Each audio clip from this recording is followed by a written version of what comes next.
Wuling Darion baru saja meluncur di Indonesia dan ada dua varian, yang EV dan juga ada yang PHEV. Dan EV-nya itu dimulai dari harga 356, sedangkan yang PHEV dari harga 439 juta.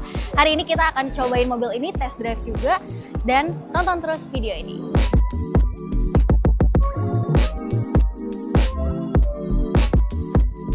Wuling Darion ini pertama kali diperkenalkan pada saat Gias 2025 dan waktu itu namanya masih Wuling Cortez Darion. Dibawa EV dan PHEV, tapi perbedaannya sebenarnya nggak banyak. Kalau yang EV itu ada pendingin di bagian bawah, sedangkan kalau yang varian PHEV itu grillnya lebih atraktif karena nunjukin dia ada mesin bensinnya juga kan. Kalau untuk peleknya nggak ada perbedaan, 17 inci dua-duanya, dan interiornya sama aja. Tapi kalian belum lihat kan interiornya kayak apa? Yuk kita lihat. Nah, ini dia interiornya dari Wuling Darion. Emang dia spacious banget ya, lega. Dan ini udah didominasi dengan soft touch loh di semuanya, di door trimnya, di dashboardnya. Terus ini warnanya warna walnut brown. Jadi benar-benar kasih kesan elegan dari mobil ini. Dan di sini Wuling bukan lagi nyebutnya sebagai head unit, tapi ini adalah control screen. Jadi semua kontrol itu benar-benar dari head unit. Bisa dilihat di bawahnya nggak ada tombol-tombol. Tapi di depan wireless chargingnya ini ada tombol AC dan buat ngatur suhu dan hazard. Yang penting kan hazard masih dikasih tombol tuh untungnya. Terus di sini clean banget modelnya ya, nggak terlalu banyak dimacem-macemin, dan yang aku suka adalah ini bagian konsol tengahnya elegan tapi nggak norak. Jadi dia masih dengan warna coklatnya, terus dapat laci juga nih, lacinya juga empuk, jadi buat sambil nyetir nyender-nyender enak kan. Terus pasti kalian kalau beli mobil ini banyak keluarga juga, jadi kalau mau mindahin barang tuh nggak kebentok-bentok gitu lah, enak. Untuk pengaturan setirnya ini dia sudah lengkap, sudah tilt dan teleskopik ya. Nah, terus di setir ini ada apa aja? Sebenarnya simple banget sih nih. Di sini cuman ada kamera, terus di sebelah kanan buat kontrol head unitnya, sedangkan di bagian kiri ini transmisinya, dan di kanan ini adalah pengaturan lampu, terus wiper, dan satu lagi ini pengaturan joknya. Untuk driver sudah electric seat, tapi kalau yang front passenger belum, masih manual.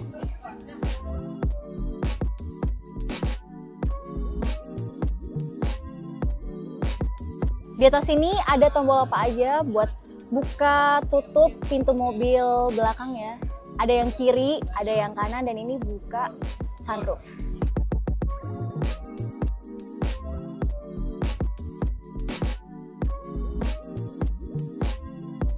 Sekarang bagian tengahnya, ini highlightnya sih kalau di mobil ini. Lega banget ya begitu masuk, nggak pakai effort masuknya ya. Terus kita kakinya masih lega ke depan, terus ini masih jauh juga ke atas. Dan kalau mau pindah duduk ke belakang, ini tinggal lewat tengah aja, gampang banget karena sudah captain seat. Dan ini pintunya sudah electric door. Di bagian tengah sini ada pengaturan nyalain AC juga nih, dan ada satu pocket di bagian bawah, dan di sini ada satu USB-A dan satu USB-C pocket di belakang jok. Untuk pengaturan duduk di baris kedua ini sudah electric seat dua-duanya ya. Jadi kalian kayaknya makin gampang ngatur-ngatur posisi duduk di sini. Kalian dilengkapi juga dengan armrest kanan kiri tuh, lengkap semuanya tuh. Bisa diatur-atur juga.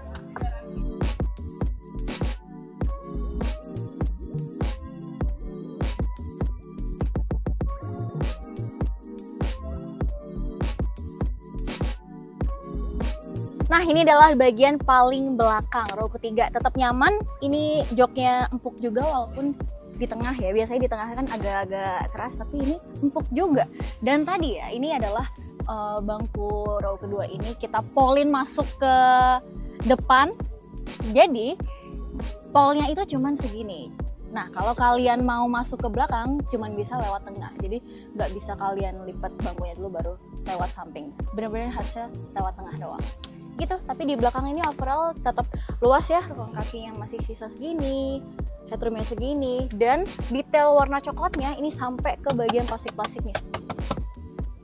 Nah, kenyamanan duduk di bagian belakang ini juga berpengaruh ke bagasinya. Jadi bisa diatur, kalian tarik tali yang di bawah sini, baru atur posisi duduknya.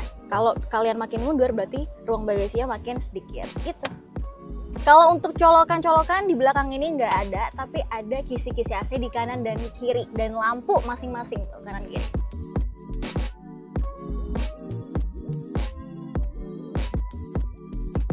Untuk bagasinya udah oke juga nih karena udah power back door. Tinggal di klik aja dan ruangan bagasi dari Wuling Darion ini kapasitasnya besar guys. Ini dengan naik semua nih row ketiganya, dan ini tadi seperti aku bilang ya, pas aku duduk di belakang ini, kenyamanan duduk di baris ketiga ini bakal ngaruh ke kapasitas bagasinya. Kalau kalian makin direbahin ya dapetnya cuma dikit, tapi kalau benar-benar dinaikin gini ya dapetnya banyak guys. Bahkan kalian kayaknya cukup buat bawa golf bag, terus bawa beberapa koper di sini juga masih bisa.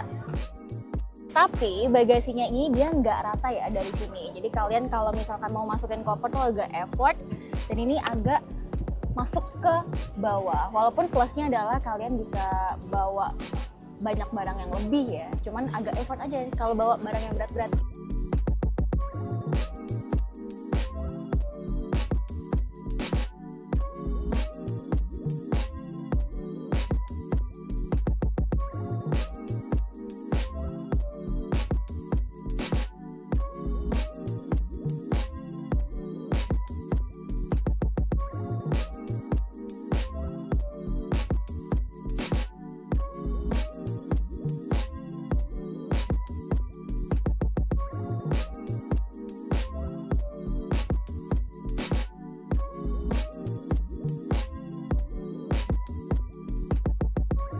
Sekarang kita lagi di jalan, tepatnya di Peak, dan lagi duduk di baris kedua. Rasanya kayak apa sih nih? Jadi lega banget ya ini ya. Ini posisi duduk, ada orang di depan ya kan, masih sisanya segini, nyaman. Terus karena kebetulan ini jalannya lurus-lurus aja, nggak ada bumpy road, nggak ada polisi tidur juga nggak ada nih. Jadi kita belum bisa ngerasain bantingan dari mobil ini karena jalannya masih lurus-lurus aja. Tapi overall duduknya nyaman di sini. Kalau untuk buka pintu tadi ya nggak ada tombol-tombol, jadi benar-benar harus dari door handle-nya ini. Kalau soal kekedapan kabinnya, ini sebenarnya kita nggak terlalu mendengar suara bising dari luar, dan suara mesin juga nggak kedengeran banget sih. Tapi kalau untuk tadi kita udah cobain belok-belok, agak berasa limbung karena emang dimensi mobil ini kan gede ya, dia MPV, otomatis dia panjang dan lebar. Jadi emang agak kerasa limbung-limbung sedikit gitu. Cuman agak minim sih kalau menurut aku body roll-nya untuk sebuah MPV ya. Tapi nanti kita akan tes lebih lengkapnya di saat kita udah bisa minjem mobil ini. Bapak-bapak yang di belakang gimana rasanya, terpental-pentalkah atau stabil-stabil saja kah di belakang? Masih cukup nyaman ya, dia legroomnya juga masih Bapak nama luas. dulu. Oh, nama saya Sena dari Kumparan. Oke. Gimana Pak Sen? Di sini legroomnya ini headroomnya sangat luas. Terus juga biarpun ini udah agak mundur ya, masih ada ruang buat kaki di sini. Oke. Dan dia bisa diatur juga nih. Oh, bisa diatur ya Pak ya. Ya, masih aman lah, Bisa recline. aman banget. Bapak. Kalau saya Lutfian Sori dari detik.com, tinggi saya 173. Nah, bisa lihat kan teman-teman ya, ruang kakinya oke lah, madai. Cuma emang yang di depan emang agak maruk ya, nggak mau maju deh tadi. Terus untuk headroomnya dia aman, untuk kursi dia bisa di reclining juga, tadi udah dipraktikin ya. Soalnya nih Bisa bertiga dia ya Pak porsinya 60 sama 40, jadi duduk di sini aman. Terus kursinya juga empuk, top. Suspensinya sebenarnya sangat memadai, cuma kalau kayak nyetirnya kayak tadi itu agak limbung juga ya. Tapi dia kan udah pakai apa? Independent Seat. bukan dong, maju dia.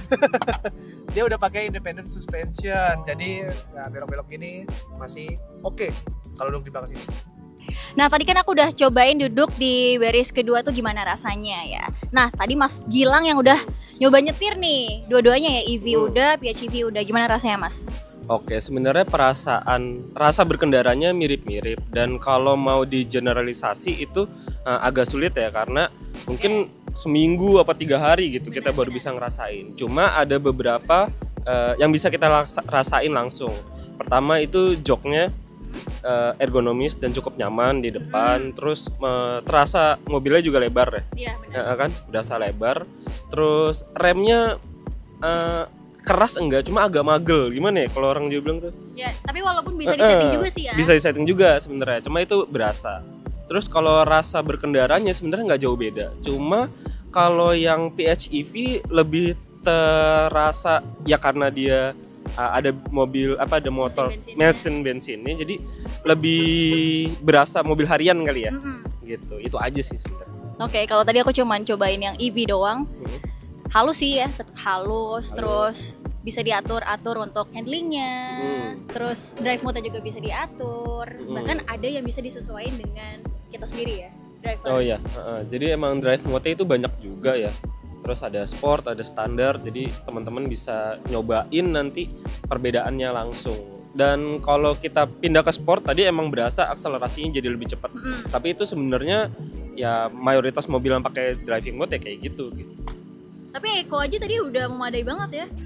Iya, sebenarnya kalau buat berkendara harian enak ya sebenarnya. Dan ya kayak tadi dibilang di awal, kita cuma nyobain beberapa putaran, sebenarnya nggak bisa mewakili rasa mobil itu sendiri. Mungkin kalau teman-teman bisa minjem 3 hari sampai 7 hari ya, mungkin bisa lebih dapat gambaran. Next kita bakal cobain lebih dalam lagi. Oke guys, sekian dulu buat rasa berkendara kita cobain Wuling Cortez Darion kali ini.